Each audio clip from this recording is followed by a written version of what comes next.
Sebulan sejak dilantik, politisi di DPR Senayan Jakarta terbelah dalam dua kubu.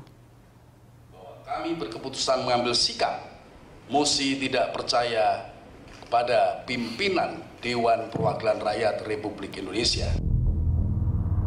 Inilah puncak dari perseteruan dua kubu di Senayan. Koalisi Indonesia Hebat yang digalang PDI Perjuangan bersama Nasdem, PKB dan Hanura membentuk pimpinan DPR tandingan. Mereka menyatakan mosi tidak percaya pada pimpinan DPR dari Koalisi Merah Putih yang dilantik 2 Oktober lalu. Koalisi Indonesia Hebat menginginkan kursi pimpinan alat kelengkapan Dewan dibagi kepada semua fraksi atas dasar kebersamaan di parlemen. Namun dengan alasan yang berbeda, Koalisi Merah Putih menyapu bersih semua kursi pimpinan komisi di DPR. Merah Putih menilai sikap PDI Perjuangan bersama mitra koalisinya soal kursi di komisi dan mosi tidak percaya tidak masuk akal. Bekerja itu kan berdasarkan aturan, undang-undang. Kalau di DPR ini ya undang-undang MD3, peraturan tata tertib DPR. Ada nggak sih hak DPR untuk membuat mosi tidak percaya? Kan nggak ada. Sampai kapan perang tanding di Senayan meruncing? Ya, DPR gonjang-ganjing, itulah topik The Headlines kali ini. Dan untuk membahasnya kami telah mengundang politisi dari Partai Nasdem, Bahtiar Ali, serta politisi Golkar, Aziz Samsudin. Hadir pula panelis Don Bosco Selamun, pemimpin redaksi Berita Satu News Channel, dan Bambang Harimurti, wartawan senior dari Tempo. Bapak-bapak, terima kasih sudah hadir di Berita Satu. Kalau kita lihat media, nyaris semuanya membahas tentang apa yang terjadi di Dewan. Dan kalau bicara tentang bagaimana kemudian komentar orang-orang di luar Dewan, semua rasanya bisa kita katakan menyayangkan apa yang terjadi, Bang Don. Sebelum ke Dewan. Iya, kan kita harus bicara terbuka tentang ini karena media juga sudah terbuka menyampaikannya dan sentimennya sangat negatif ya, tentang kejadian yang di DPR. Jadi there is no good news dari DPR dan selalu ada bad news. Lalu lihat berita-berita dari ini, mulai dari walkout, cerita tendang meja kemarin, lalu kemudian pilih komisi yang kemudian jadi terbelah, lalu kemudian Koalisi Indonesia Hebat yang bikin pimpinan tandingan, semua itu jadi berita buruk ya untuk media kira-kira itu yang terjadi. Oke, Mas Bambang. Iya, dan saya kira kontras lagi ya. Sementara kita lihat di DPR ini para wakil rakyat bertempur keras. Kita lihat anggota kabinet bekerja keras, pemerintah bekerja keras ya. Mereka ada yang dari Pangandaran tiap hari milotin sendiri pesawatnya, pulang pergi kerja untuk rakyat, membantu nelayan. Presiden pergi ke daerah bencana, membantu orang lain. Semua sibuk sing-singan pakai baju putih. Ini yang di Senayan adu tinju bekerja keras. Bekerja kerasnya saling meninju. Jadi ini parlemen jadi jelek sekali kelihatannya. Parlemen sedang membantu pemerintah, membantu kabinet untuk menaikkan pamor. Jadi citranya pemerintah tuh jadi bagus sekali akibat jeleknya parlemen ini. Sayang sekali karena di awal ketika pelantikan kemudian sidang juga sudah, suasananya sudah tidak terlalu enak untuk dilihat oleh masyarakat gitu kan. Kalau sekarang berlanjut? Ya. Jadi dalam politik itu kan memang tidak mengherankan kalau terjadi dinamika politik dalam bentuk apa itu gonjang-ganjing, ribut-ribut sebentar. Yeah. Tapi seperti saya pernah juga mengatakan di dalam forum yang mulia itu, bahwa kita ini kan bersaudara, kita bekerja untuk 5 tahun ke depan.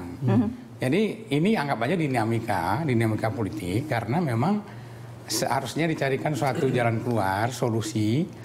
Ujung-ujungnya harus ada kompromi politik. Prof, karena dinamika yang paling baru itu adalah hari ini ada paripurna dari versinya KIH begitu ya, kemudian tidak difasilitasi. Itu bagian daripada manuver politik yang saya pikir juga merupakan satu dimaknai jangan hanya dari segi konstitusional, legal, tidak ilegal itu kita capek.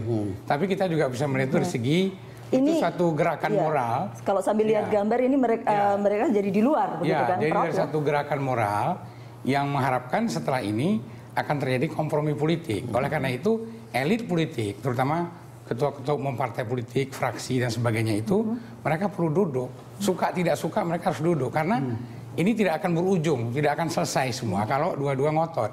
Jadi sebenarnya kan hanya ingin menunjukkan oh di pihak sana bisa bikin gini, kita juga bisa bikin gini. Maksudnya ini bukan sesuatu yang serius.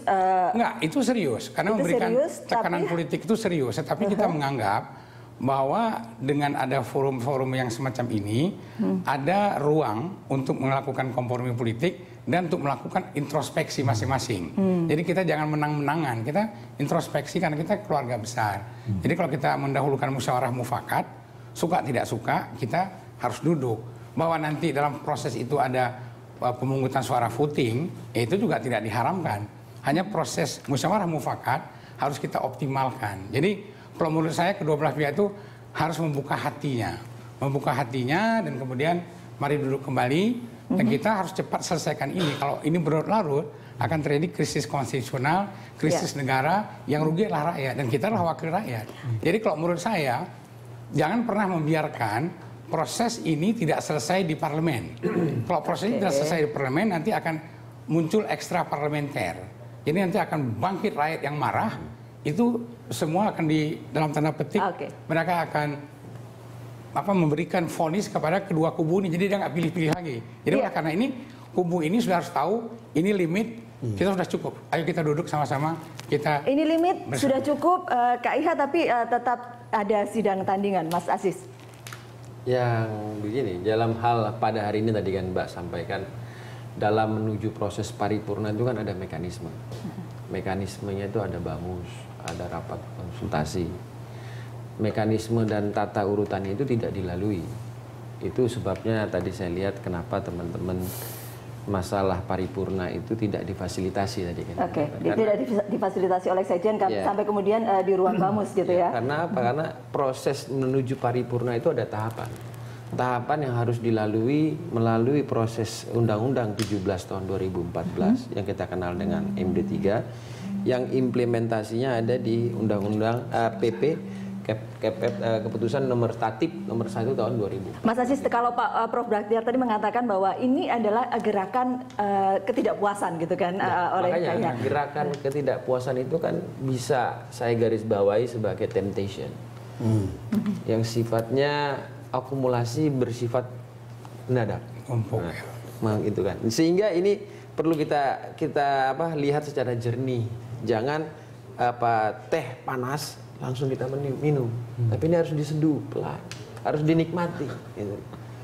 Nah sehingga saya menyikapi ini teman-teman yang melakukan tandingan dan lain sebagainya justru akan membuat kegaduhan yang secara tidak langsung maupun langsung akan membawa impact kepada pemerintahan. Intinya kan paling tidak kalau Prof Baktiar katakan mesti ada pembicaraan antara dua kubu lagi. Betul. Gitu kan? Makanya pembicaraan itu tentu harus melalui mekanisme. Mekanismenya apa? Nama-nama itu harus diserahkan di dalam paripurna. Tanpa nama-nama itu diserahkan paripurna, maka tidak akan pernah bisa duduk di dalam satu meja. Itu aturan yang harus kita lakukan. Nah, cuma kan dari teman-teman di sana bersuuzon kalau itu nama diserahkan kita voting akan kalah kalau nggak ada kesepakatan musyawarah kan begitu.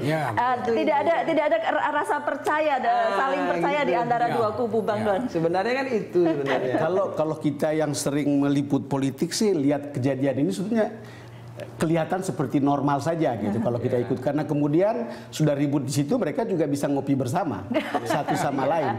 Cuma ceritanya adalah kan kita ini juga berhadapan dengan publik itu tidak berpikir bahwa ini adalah manuver politik atau jangan dulu minum teh panas lagi panas gitu lalu kemudian itu kan pikiran para politisi, tapi publik itu akan mengatakan ini kok seperti di luar dari pikiran mereka, out of their imagination.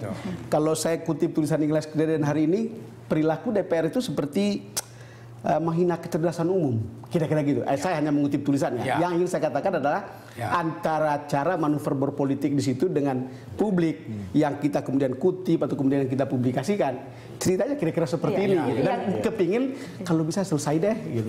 Yang ditangkap media. Jadi orang jadi ingat Gus Dur dulu bilang bahwa DPR itu taman kanak-kanak, nggak bisa mengatakan. Dan ini kan sangat ironis. Di satu sisi rakyat melihat pemerintahan yang mau dikenalin aja mesti lari ya kan, pakai baju kerja. Sementara ini ada yang ribut rebutan kursi. Itu ironis. Malu banget gitu loh, ini memalukan banget. Ini kan bukan apa-apa, temanya rebutan kursi, posisi ketua-ketua. Jadi itu kontrasnya tuh black and white banget gitu. Ya. Jadi saya nggak tahu apa sih sebetulnya teman-teman di parlemen itu gimana perasaannya. Ada nggak kepekaan terhadap perasaan rakyat itu? Karena itu realitas yang ditangkap masyarakat dari media. Ya. Jangan pula kita membandingkan antara eksekutif dengan legislatif. Ya. Kalau kita mengkritisi eksekutif, panjang ceritanya, termasuk tadi pembukaan naik pesawat khusus tadi itu. Saya nggak mau masuk ke situ. Itu bisa cerita lain lagi tuh. Bilang bahwa ada dinamika internal. Kan ada pepatah kita mengatakan kalau tidak berada masakan tempua bersarang rendah, tidak akan mungkin ada protes itu kalau tidak ada sesuatu. Jadi bahwa pemberian suara itu oke. Tetapi kan ada kekhawatiran tadi karena waktu proses pimpinan sidang memimpin, di situ dilihat ada kejanggalan-kejanggalan. Karena itu ada kekhawatiran, wah kalau begini, ini di voting semua. Tapi saya senang kalau saudara saya ini juga berpikir positif, jangan suuzon begitu, jangan berburuk sangka. Nah kalau begitu, kita tidak usah perpanjang lagi, ini berjilid-jilid, kita harus selesaikan penyelesaian masalah ini dengan semangat islah nasional, dengan memakai prinsip proklamasi diselenggarakan dengan cara seksama dalam tempo yang sesingkat-singkatnya. Jadi cepat selesai. Semangat islah nasional. Kita akan lanjutkan sesaat lagi. Kami akan kembali untuk Anda. Kedua kubu yang berseteru di DPR berbeda tafsir mengenai tata tertib, tata cara pengambilan keputusan. Mari kita lihat data berikut ini. Ini pasal 251 ayat 1. Berbunyi ketua rapat membuka rapat apabila pada waktu yang telah ditentukan untuk membuka rapat telah hadir lebih dari separuh jumlah anggota rapat yang terdiri atas lebih dari separuh unsur fraksi. Kemudian di ayat 2 berbunyi apabila pada waktu yang telah ditentukan belum dihadiri oleh separuh jumlah anggota rapat yang terdiri atas lebih dari separuh unsur fraksi. Sebagaimana dimaksud pada ayat 1, ketua rapat mengumumkan penundaan. Di ayat 3 berbunyi penundaan rapat sebagaimana dimaksud pada ayat 2 paling lama adalah 30 menit. Di ayat 4, ketua rapat dapat membuka rapat apabila pada akhir waktu penundaan rapat kehadiran sebagaimana dimaksud pada ayat 1 belum juga terpilih. Kemudian di ayat 5, masih pasal 251, rapat sebagaimana dimaksud pada ayat 4 dapat mengambil keputusan sesuai dengan ketentuan quorum sebagaimana diatur dalam ketentuan mengenai tata cara pengambilan keputusan. Pasal ini kalau tidak salah yang dipakai dasar oleh KMP ya untuk kemudian melanjutkan rapat. Kemudian ada pasal lain yang dipakai oleh KIH bahwa untuk pengambilan keputusan tetap harus merujuk kepada pasal 251 ayat 1 begitu kalau tidak salah. Itu. Ya, ini dua landasan dengan masing-masing dengan aturan yang sama dengan ayat yang berbeda, pasal yang berbeda. Pak Aziz. Ya, sebenarnya kalau undang-undang ini kan sudah substansi tertulis. Tinggal orang mau menafsirkan yang kemana kan gitu. Kalau itu kan tergantung back mainnya mau kemana arahnya kan gitu. Tapi kalau secara tertulis sudah jelas. 251 ayat 1, 2 sampai 4, 284 ayat 1 sampai ayat 4 itu sudah jelas gitu. Bahwa di dalam forum paripurna, saya jelaskan dulu runtutannya. Bahwa di dalam forum paripurna yang didahului oleh Bamus dan rapat konsultasi. Pada rapat paripurna pertama, teman-teman memasukkan nama. Nama itulah yang akan harus disahkan di dalam rapat paripurna sebagai memposisikan untuk di AKD. Tapi rapat paripurna alat kelengkapan dewan. Yaitu komisi dan perlengkapannya.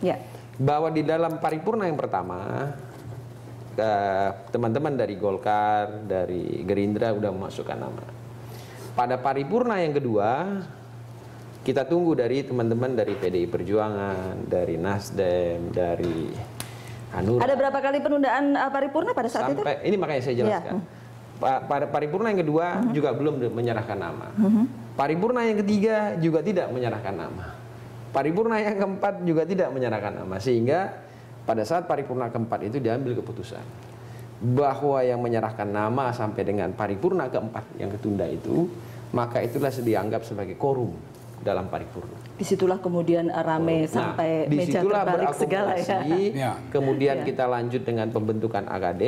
Tadi kan disampaikan oleh Pak Arief Wibowo di dalam konferensi pers itu kan sebenarnya yang tadi saya sampaikan temptation itu sebenarnya adalah mosi tidak percaya, bukan membuat tandingan, tapi bergulir kan? Mosi tidak percaya.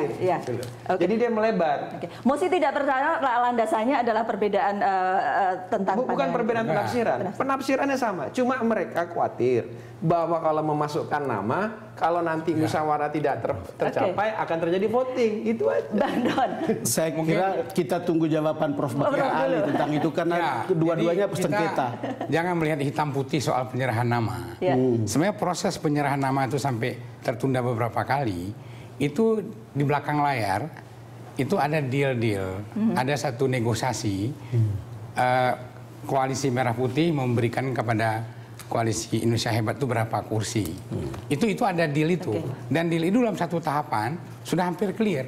Tapi di internal KMB sendiri juga ada hierarki di situ. Yang tidak otomatis setuju dengan deal-deal itu. Jadi sebenarnya deal ini yang sangat sedikit diketahui oleh masyarakat, Prof, tunggu oleh sebentar. semua. Sudah deal atau belum? Enggak, sedang dalam proses. Dalam proses. Maka waktu ketika proses deal itu terjadi, itu tahu-tahu last minute gagal lagi.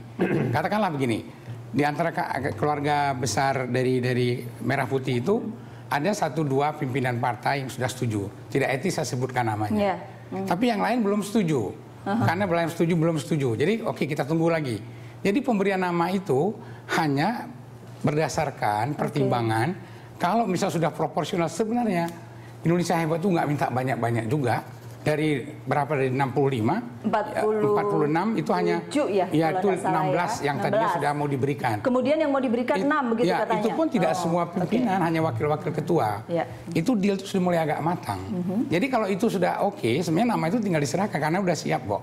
Jadi itu salah satu bentuk daripada negosiasi tadi. Tapi akhirnya karena melihatnya itu secara formal saja, diketok palu, dianggap sudah selesai. Jadi artinya negosiasi belum selesai? Belum.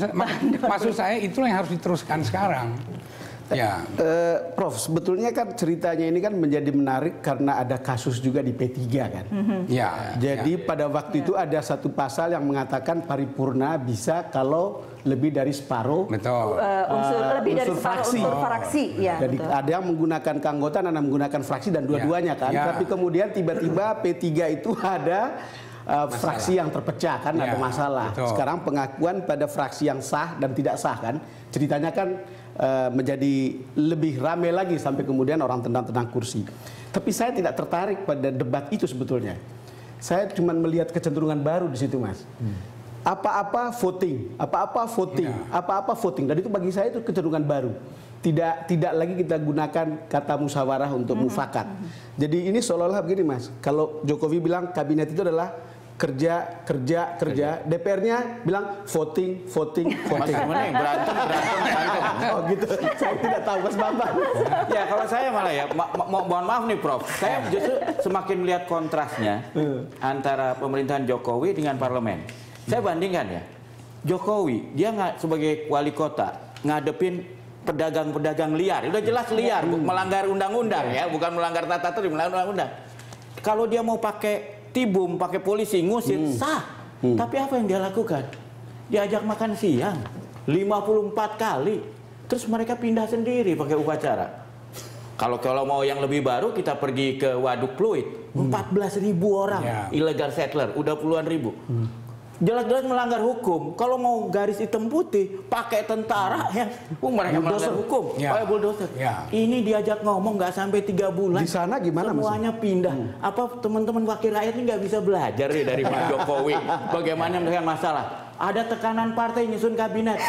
Minta tolong dong KPK, PPATK ini nama-nama tolong dicek dulu bermasalah enggak? Ke Komnas HAM bermasalah enggak? Kalau lolos KPK, lolos PPATK kan enak nolaknya nama-nama ini ya. Masa kita punya ketua komisi yang catatan merah KPK, masa punya ketua ini catatan merah PPATK, masa punya ini pelanggar HAM, kan lebih enak rakyat juga. Tapi jangan dilupakan. Jokowi itu kan punya otoritas sebagai kepala daerah. Jadi lebih banyak otoritas itu ada pada diri dia. Parlemen ini kan tidak, ini kan cair sekali, ini kan bentuk kerjasama. Sangat majemuk antara, gitu ya. jadi kita juga perlu satu proses untuk saling mengenal satu dengan yang lain. Tapi persoalannya, Prof, saya mau tanya, apakah bapak-bapak ini tidak ingin bahwa ketua komisi itu yang tidak ada catatan KPK-nya, tidak ada catatan PPATK-nya, tidak ada catatan pelanggaran hukumnya? Kalau kita cinta rakyat kan mestinya kita ajukan aja daftar itu. Oke, ini udah topik kedua yang saya mau bilang kita selesaikan dulu urusan yang kemudian yang saya mau bilang ini kan ini. soal leadership, soal kepemimpinan. Kepemimpinan kita yang diuji pertama yaitu pimpinan sidang sendiri. Ketika pimpinan sidang itu ada kecenderungan dianggap memihak, di situ menimbulkan semacam ketidakpercayaan. Jadi persoalan kepemimpinan dari pimpinan itu sendiri yang kolektif. Dan terus terang aja, saya melihat pimpinan ini juga harus menjaga diri. Jangan terlalu banyak mengomentari hal-hal yang tidak perlu. Jadi yang pokok-pokoknya aja gitu. Karena apa, kalau dia masuk dalam perdebatan yang demikian, dia menjadi parsial. Jadi dia menjadi hitam putih. Karena itu pimpinan dewan, bukan pimpinan fraksi. Mas Jadi itu yang mesti dijaga sebenarnya. Ya udah disampaikan Pak Bakhtiar Ali ini kan. Dan dari Pak Don Bosco. Jangan sampai masyarakat membandingkan eksekutif dengan legislatif. Ini kan prinsipnya kan awal itu kan ketidakpercayaan kepada unsur pimpinan dewan. Akhirnya menyebar kemana-mana gitu loh. Makanya ini kan harus dituntaskan. Dituntaskannya itu tentu rapat konsultasi pimpinan fraksi dan pimpinan dewan. Forumnya itu. Tidak ada forum lain gitu loh. Jadi pimpinan-pimpinan fraksi plus pimpinan DPR harus duduk dan bicara baik-baik gitu ya. Jadi ini kan nggak bisa kita melebar kemana-mana. Nanti kalau melebar kemana-mana, bukannya tambah selesai ini masalah, tambah kemana-mana gitu loh. Gitu. Jangan keluar DPR dulu, selesaikan DPR dan selesaikan dalam tim yang kecil dulu. Kita akan kembali sesaat lagi untuk membahasnya ya. Kursi pimpinan 11 komisi dan 5 alat kelengkapan DPR lainnya jadi pemicu baru perseteruan Koalisi Merah Putih dan Indonesia Hebat di DPR. Kita lihat datanya berikut ini tentang pemilihan alat kelengkapan Dewan. Pimpinan komisi di DPR dari PKS mendapatkan 1, ini ketua komisi ya. Kemudian Golkar ada 3, Gerindra ada 3, kemudian PAN ada 2, dan Demokrat ada 2. Ini yang kemarin hasil sesudah rapat paripurna itu dan kemudian pemilihan pimpinan-pimpinan komisi. Sebenarnya kalau kemudian kita tadi bicara soal ada pembicaraan lagi antara ketua dewan, pimpinan dewan dan ketua-ketua fraksi begitu. Pimpinan komisi ini masih bisa berubah nggak sih? Menurut Mas Aziz? Kalau secara mekanisme undang-undang 17 dan tatib sudah nggak bisa. Tinggal mensiasatinya bagaimana. Bagaimana kira-kira? Kalau misalnya pembicaraan dilakukan dan kemudian ada alternatifnya itu bisa merevisi undang-undang MD3 atau merevisi undang-undang tatib dengan mengakomodir teman-teman dari KIH, itu yang pertama. Alternatif itu kan bisa kita lakukan. Yang kedua, tentunya dengan kompromi setelah rapat konsultasi antara pimpinan fraksi dan pimpinan dewan. Format apa yang akan ditempuh? Apakah dengan penambahan komisi atau dengan penambahan kursi pimpinan? Ini yang harus Tapi kursi pimpinan kan sudah jumlahnya sudah ada di, kalau nggak salah, di Undang-Undang MD3 ya itu? Ya, itu makanya saya tadi sampaikan di awal bahwa ini alternatif ini tentu harus mendapat suatu kesepakatan dengan merubah Undang-Undang 17 tahun 2014 dan Undang-Undang mengenai tentang tatib. Kalau itu mau diakomodir gitu loh. Seandainya ada titik temu antara pimpinan-pimpinan fraksi yang berjumlah 10 plus pimpinan DPR RI yang harus duduk di dalam itu. Nah, kalau tidak terjadi kesepakatan ya secara mekanisme dan undang-undang ini tetap akan jalan mekanisme ini. Ya, dan itu akan tetap jadi masalah gitu ya, Prof ya? Ya, jadi sebenarnya tadi ada pemikiran yang baik, saya pikir salah satu alternatif. Memang ini yang memungkinkan ini adalah konsultasi dari pimpinan dan pimpinan fraksi semua. Karena apapun itu juga akan dipersoalkan nanti legitimasi dari AKD yang sudah terbentuk ini. Karena itu baik dari segi jumlah anggota plus dengan fraksi tidak dipenuhi persyaratan. Makanya kita nggak usah mementahkan itu lagi dalam pengertian membahas itu lebih lanjut. Tapi kita carilah di sana sini ada celah kelemahannya, kita cari jalan keluarnya seperti tadi itu. Yang paling penting adalah tetap bicara ya. Kan bisa saja, misalnya paket ini untuk 6 bulan karena udah begitu 6 bulan. Nanti 6 bulan lagi paket yang berikutnya. Kan bisa, atau diselip, diselang-seling. Itu tetap, tapi yang paling penting membuka hati dulu untuk mau bernegosiasi untuk islah nasional itu. Kalau tidak akan selesai itu. Ya, aja. Saya kira sudah benar itu. Kan ini kan tidak ada hal yang mestinya tidak bisa duduk bersama. Bagaimana caranya? Kalau teknisnya bisa dicarikan jalan keluarnya, ya berarti secara substansial itu kan mestinya bisa. Saya termasuk orang yang berpikir, udahlah berantem daripada berantem sekarang, biarin aja dulu. Politik itu akan berubah 3 bulan lagi, 6 bulan lagi akan berubah-ubah kan. Lalu kalau duduk berkonsultasi mestinya bisa dapat way out-nya.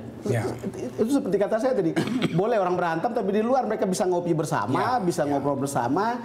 Yang saya konsen itu adalah publik yang melihat sebetulnya. Jadi itu jadi buruk untuk DPR. Jadi kemudian mereka tidak dapatkan wacana yang mencerdaskan. Seperti menggambarkan argumennya apa sih? Mereka perlu tahu dengan lengkap untuk kemudian rakyat bilang, oh ya saya dapat sesuatu dan saya mengerti kenapa putusannya begini, kenapa yang ini begini gitu.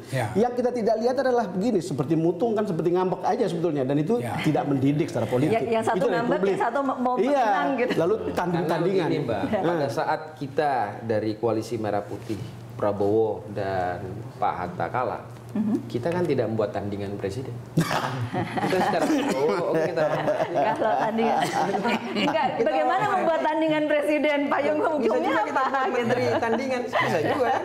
Cuma kan kita tidak lakukan itu. Kita hormati, oke, ini secara konstitusi kita sudah kalah, kita hormati. Kita dukung Pak Jokowi. Sebenarnya saya termasuk tidak terlalu dalam situasi seperti sekarang, jangan dibikin polarisasi Koalisi Merah Putih, Koalisi Indonesia Hebat.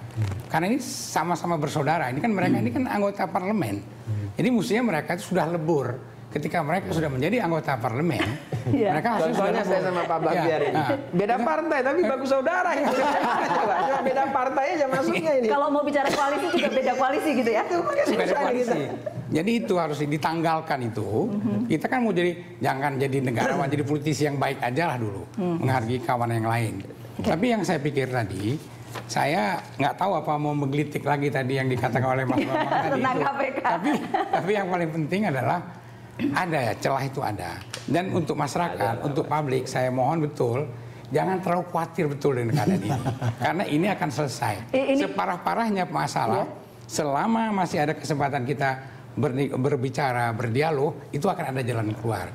Saya tidak mengharapkan ada gerakan di luar parlemen yang kemudian mengambil alih isu ini. Saya ingin memberikan satu pengalaman. Di Eropa itu ada beberapa negara, itu luar biasa. Penggugatan terhadap DPR, terhadap pemerintah, macam-macam. Tapi ekstra parlementer itu hanya di luar. Keputusan itu tetap harus diambil oleh parlemen atau oleh pemerintah. Jadi kita jangan membuat ini menjadi chaos. Maka masyarakat pun anteng-anteng aja, anggap aja ini ada dagelan politik, ini sebagai selingan. Itu Prof. Bahtiar sama Mas Aziz yang mengatakan masyarakat bisa pakai beda. Kalau masyarakat lihatnya gini kan, seolah-olah pertentangan Merah Putih sama Indonesia Hebat ini, seolah-olah kalau Merah Putih menang, Indonesia nggak bisa hebat. Kalau Indonesia hebat, harus meninggalkan Merah Putih. Kan nggak benar juga. Itu kan pendidikan politik yang diberikan oleh parlemen pada masyarakat sekarang. Seperti nggak ada keengganan. Kalau buat saya ya, saya milih pemimpin, bahkan kalau dalam agama Islam dinyatakan lebih baik memilih pemimpin yang bukan Islam ketimbang memilih pemimpin Islam yang zolim. Itu soal agama. Masa partai nggak bisa sih? Lebih baik memilih kepala komisi yang benar, walaupun dari partai lain, ketimbang semata-mata karena walaupun dia bandit, karena dari anggota partai saya harus pilih. Menurut saya, apa kita rela misalnya komisi yang mengawasi perbankan, ternyata kalau diperiksa oleh PPATK itu bermasalah ini orang. Orang begini harus mengawasi PPATK, mengawasi perbankan. Orang yang nggak ada catatan korupsi di KPK bisa memimpin Komisi 3. Apa rela? Dari situ kemudian kita paham kenapa posisi ini diperbutkan. Kira-kira ya. Karena kemudian kan kenapa pimpinan itu diperbutkan? Kalau kita bilang apa sih pentingnya memimpin komisi itu? Tetapi kan dari dulu kan memang selalu ada hubungan antara ketua atau pimpinan komisi atau pembagian komisi dengan katanya itu soal ladang. untuk dapat sesuatu begitu. Ya, Kita nggak tahu persis. Apakah begitu? Itu cerita lama. Apa sih penting? Orang juga bertanya, apa kita sih di DPR pentingnya? juga malu kalau dicap kita rebutan kursi. Ya, Tapi itu kenyataannya ya, kan? Ya, itu kelihatan seperti itu. Jadi harus dianggap begini. Ini jadi masyarakat pun juga jangan terlalu marah sama DPR karena ini kita wakil-wakil masyarakat. Ini kan Masyarakat tidak marah kalau ditunjukkan sesuatu yang tidak membuat mereka maka marah. sabar sedikit lagi, sabar. Ini kita selesaikan. Jadi supaya masing-masing kita tahu posisi kita. Ini kan tadi seperti dikatakan. Ini ada orang datang dari gunung, datang dari kota, dari kampung. Kan ini kan baru berinteraksi. Dan berpikir begini, Prof. Ada komisi basah, ada komisi kering. Gitu. Sekarang semua anggota ini capek juga. Mulai sadar nih, kita 1 bulan nggak kerja nih. Jadi udah mulai gelisah. Enggak, kerja juga capek memang. Dan Prof jangan salah, jangan ulangi kesalahan yang sama. Ini kan semua terjadi gara-gara dipaksain harus memilih pemimpin dalam waktu sesingkat-singkatnya. Ya. Kenapa nggak belajar dari Jokowi? Kalau perlu tunda lah, cek dulu PPATK, cek dulu KPK. Mas Bambang akan kembali. Supaya kita dapat pimpinan tuh yang bersih lah dan baik. Jadi Mas Bambang inginnya pimpinan itu harus dikirim namanya ke... Ya, sebaiknya sih begitu. Ini Mas Aziz. bener serius ke Komnas HAM. Kasih catatan. Karena memang sebelumnya itu ada kabar tentang komisi basah, komisi mata air, komisi air mata. Itu benar, komisi mata air, komisi air mata. Siapa yang di situ? Belum lagi bicara soal pimpinan komisi mata air gitu kan. Sekarang bagaimana sih? Apakah memang begitu sehingga kemudian orang berebut jadi pimpinan komisi gitu? Saya sudah 10 tahun, Mbak. Gitu. Justru karena Mas Aziz sudah 10 tahun. Dan saya merasa kalau dalam hal itu kita menguji intelektual kita untuk bangsa dan negara. Oke. Sejak saya dari 2004, saya tidak pernah masuk di badan anggaran. Saya hanya di komisi. Maksudnya apa? Badan anggaran itu komisi mata air kan, gitu. Enggak, Mbak yang ngomong. Tolong jangan di-generate ke saya. Oke, baik. Jadi kalau Mbak mengatakan mata air, air mata dan lain sebagainya, silakan Mbak sampaikan bukti itu ke polisi, ke jaksa dan KPK.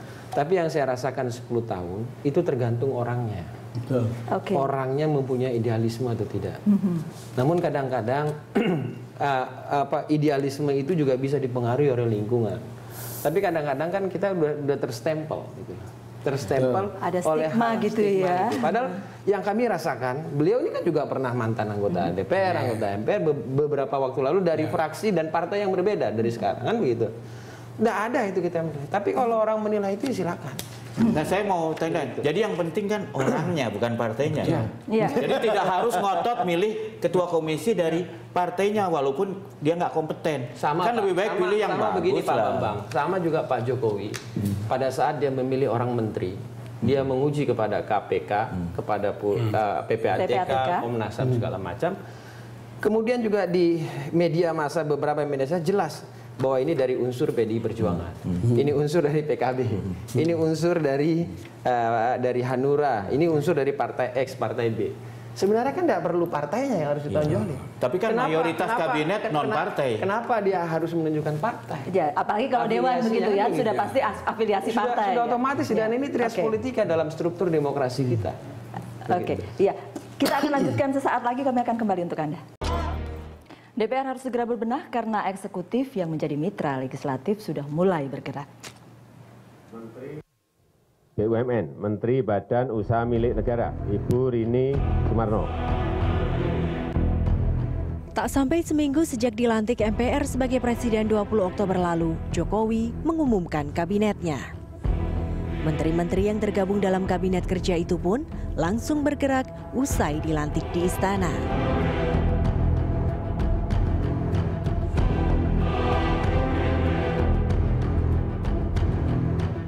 Berbeda dengan pemerintahan, roda DPR berjalan di tempat. Hampir 1 bulan sejak dilantik 1 Oktober lalu, politisi Senayan masih sibuk bertengkar memperebutkan kursi di komisi-komisi dan alat kelengkapan lainnya. Akibatnya, komisi-komisi yang jadi mitra kerja pemerintah tak berfungsi. Apa implikasi bagi legislatif dan eksekutif jika pertarungan di DPR tak segera berakhir? Iya, mungkin bukan tidak berfungsi, belum berfungsi begitu ya, karena sudah hampir sebulan, betul sudah hampir sebulan Bang Don, dan memang Ya sebetulnya kita menunggu seperti apa sih kerjanya sekarang, kan itu kan pertanyaan yang sangat umum. Dan kemudian kalau kapan mereka bekerja, kejadian-kejadian ini menimbulkan keraguan di publik. Kalau pimpinan saja ributnya seperti ini, kualitas legislasinya akan seperti apa? Kan ini juga berbagai survei memperlihatkan bahwa kualitas legislasinya juga bukan saja tidak produktif, tapi kualitasnya juga dipertanyakan. Kan ini kan menjadi sangat penting. Dan saya tadi kembali ke soal musyawarah dan mufakat tadi itu. Saya tidak bisa bayangkan kalau dalam proses legislasi nanti akan mainnya voting tanpa rakyat bisa dapatkan argumen yang lebih dari memadai untuk mereka pahami kenapa seperti ini. Itu sebetulnya. Jangan kemudian jadi satu kerja, satu voting. Iya. Ya malah kalau saya lebih keras, satu kerja, satu berantem. Karena votingnya juga belum ada sebenarnya. Jadi kan Prof Bahtiar sama Mas Aziz tidak berantem juga di sini dan tidak akan berantem juga di DPR. Bagaimana supaya menghindari ini kan soal kepercayaan masyarakat juga kepada Dewan, gitu, Mas Aziz. Jadi proses demokrasi yang di DPR ini kan bukan hanya voting itu Pak. Sudah pasti. Betul. Ya. Jadi proses musyawarah ini contohnya di dalam komisi ini ya, di dalam paripurna yang udah sampai 4 kali. Kemudian forum lobby itu udah sering kali. Ini Prof Bahtiar juga ikut kok dalam forum lobby itu. Cuma forum lobby itu kan tidak terangkat dalam pemberitaan. Dan memang tidak terbuka. Terbuka ya. Dalam rapat bamus, rapat konsultasi itu terbuka. Semua 10 ketua fraksi itu diundang. Dilakukan forum negosiasinya, bagaimana komposisi dan lain sebagainya. Kemudian misalnya ini Komisi 1 ini tadinya sebelumnya adalah dari Partai PKS, yang dulunya lagi Partai Demokrat, bagaimana pergantian ini di periode ini diganti Partai X. Itu selalu kita diganti, di rolling orang-orangnya itu. Namun kan itu tidak terungkap caranya. Sehingga yang terungkap ini kan voting. Kalau udah deadlock, voting kan gitu. Padahal ada proses yang dilalui nih. Prof Bahtiar ini ikut terus dalam proses itu. Baik itu misalnya di dalam forum paripurna kemarin itu sebelumnya ada lobby itu. Sebelumnya sudah dilakukan lobby. Persoalannya itu tadi yang Prof Bahtiar katakan. Lobbynya belum tuntas. Masalahnya kita lihat hasil akhir. Karena belum tuntas itu. Jadi yang dalam AKD itu kan masih hanya 5 fraksi yang membagi-bagi itu. Justru kita berharap kawan-kawan yang 5 ini belum ikut serta itu diajak sekarang. Duduk lagi, kita bicarakan lagi. Itu ya sebenarnya. Jadi itu sebenarnya mestinya siapa yang kemudian harus mempelopori atau memotori itu? Pertama adalah kalau kita mau memberikan porsi itu kepada pimpinan DPR, harusnya mereka bisa lakukan. Tapi karena pimpinan DPR ini dalam tanda tadi ada masalah yang dipersoalkan, maka inisiatif ini harus datang dari ketua-ketua umum partai-partai yang kok istilah di sana itu para dewa-dewa katanya. Para dewa-dewa yang 10 ini, para dewa-dewi ya. Harus duduk bersama-sama. Jadi perempuan mereka yang harus duduk di situ yang membahas. Kemudian pimpinan fraksi. Mas Aziz, para dewa-dewi harus berperan dulu atau bagaimana? Ya sebenarnya tahap awalnya tadi sampaikan Prof Bahtiar, bisa pimpinan dewan bersama ketua-ketua fraksi duduk kan begitu. Gimana ini menyelesaikannya? Mungkin tidak selesai sehari, 2 hari. 2 hari nggak selesai, bawa lagi ke tempat lain kan begitu. Bisa dilakukan terus. Karena di atas langit itu ada langit lagi. Jadi harus dibereskan. Tapi yang penting islah, apapun nama islah. Yang penting bisa duduk lah gitu. Harus jadi. Kayak saya sama Prof ini gimana? Kita beda fraksi, beda koalisi, tapi ini kita bagus saudara. Susah kita itu. Susah kitanya juga. Iya, dewa-dewa dan kemudian pimpinan dewan atau dewa-dewi. Aduh. Saya kok nggak tahu ya, tapi saya rasa Prof Bahtiar maupun Mas Aziz baca argumen perdebatan di konstituante. Saya betul-betul kalau kita tenggelam di situ, bagaimana panjangnya cara orang berdiskusi dan bagaimana panjang lebarnya akal orang-orang itu dan kesabaran satu sama lain untuk menyelesaikan sebuah soal. Akhirnya memang dibubarkan oleh Presiden Soekarno.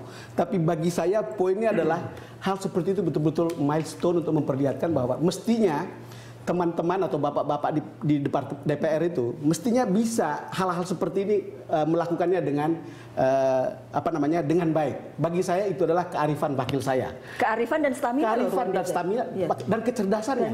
Lalu kemudian saya akan terlihat di situ apakah yang menjadi kepentingan saya itu terwakili atau tidak. Karena itu semua open gitu. Jadi saya ingin sebetulnya DPR juga seperti itu gitu dalam kasus seperti ini ya. Nggak tahu apakah kualitas itu bisa diperoleh ketika ada Prof Bahtiar Ali sama Mas Aziz dan kawan-kawan di situ. Makanya ketika lihat berantem, saya bilang voting. Karena belum jadi pertanyaan untuk saya gitu. Nggak, kalau saya lihat ya, ini kan sebetulnya udah menunjukkan satu gejala yang di depan mata kita. Seandainya pimpinan dari DPR ini ada di tangan Profesor Bahtiar dan Pak Aziz, kelihatan mungkin masalah ini nggak ada. Jadi ini merefleksikan kualitas dari pimpinan DPR sekarang. Nggak bisa menyelesaikan. Karena saya kasih contoh ya. Nggak Indonesia dan GAM saja. GAM dan pemerintah Indonesia yang sudah bunuh-bunuhan. Bisa kok duduk berunding. Itu karena kualitas dari kepemimpinan. Jadi karena kalau di DPR ini tidak selesai konfliknya, yaitu mencerminkan kualitas dari kepemimpinan DPR. Ya, kalau ya kualitas pimpinan DPR bergantung orang memang ya. Dan saya khusus yang ini nggak mau kasih komentar, karena contohkan kami gitu. Tapi yang jelas itu betul. Saya terlibat di dalam sebagai negosiator RI dengan Gerakan Aceh Merdeka. Bagaimana susahnya itu, tapi selama masih mau berbicara, tuh akhirnya ada solusi. Jadi kita pun sebenarnya ya ini jangan mutung gitu ya, jangan kan ngambek gitu ya. Orang saling kenal. Tapi untuk masuk bulan berikutnya, mestinya kita sudah ada jalan keluar. Tapi ini kan menunjukkan perbedaan kualitas pemimpin dari DPR. Pak Aziz. Tapi menarik. Saya tidak mau komentar juga gitu kata Mas Aziz. Tapi menarik tadi menurut saya Nung, ketika Prof sama Mas Aziz setuju untuk bawa itu ke Dewa Dewi. Kita pun belum tahu apakah Dewa Dewinya bisa berunding apa tidak seperti DPR. Harusnya bisa lah ya. Ini bagus. Jadi kita mohon sekali kita mengimbau kepada yang disebut para Dewa Dewi itu, pimpinan-pimpinan partai itu, mereka harus duduk sama-sama. Jadi jangan kita istilahnya ini gajah berkelahi sama gajah, pelanduk mati. Tapi sebetulnya kan kalau ke DPR sampai harus menyelesaikan masalah konfliknya, meminta bantuan pihak luar, refleksinya pada pimpinan DPR apa? Tidak, itu bukan pihak luar dong.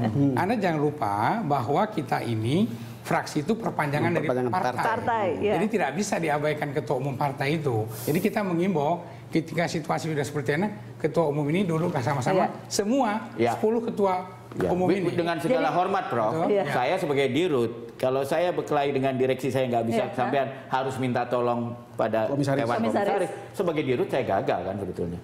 Ya itu kan yang disebut dirut itu siapa? Pimpinan DPR. Ya pimpinan DPR lah. Ya tapi kita kan sudah tahu tadi proses sampai ada mosi tidak percaya. Tapi yang paling penting mencari solusinya, tidak lagi mencari siapa yang salah, apanya yang salah, silakanlah duduk, bikin keadaan tenang, kemudian beliau inilah yang melakukan negosiasi lagi, karena sebenarnya di bawah ini sudah agak cair, sudah mulai ke Pak Prabowo aja sudah ketemu Jokowi.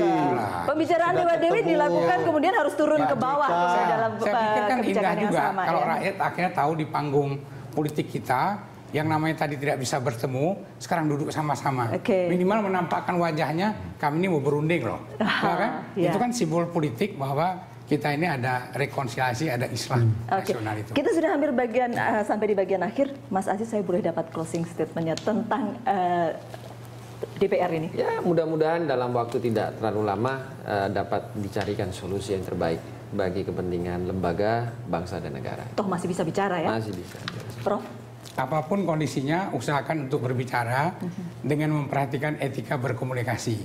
Jangan memakai istilah-istilah menyudutkan, menggampangkan. Saya rasa nggak begitu. Kita harus lebih bermoral, berbudaya di dalam kita berkomunikasi. Saya rasa itu. Itu bisa menyelesaikan soal. Seharusnya. Saya ini rada jadul. Indonesia ini kan ideologinya Pancasila. Demokrasi Pancasila itu kan semuanya udah belajar. Bukan menang-menangan. Kembali aja ke hitah itu. Jalankan aja demokrasi Pancasila itu baik-baiknya. Kan? Jadi itu kan azas semua partai sekarang. Azas semua partai Pancasila. Bang Don. Ya, saya mengutip Pak Amin Rais, soal di DPR ini soal kecil. Katanya. Mungkin kalau dilanjutkan ini sandiwara politik gitu. Tapi publik itu bertanya, moralitas politik macam apa sih sebetulnya yang sedang disampaikan oleh anggota DPR kepada publik, dan itu saya kira mereka yang bisa menjawab. Iya, moga-moga tidak menyampaikan pesan yang salah kepada masyarakat. Iya, Bapak-bapak sekali lagi terima kasih sudah hadir di The Headlines. Semoga cepat selesai ya kalau gitu ya.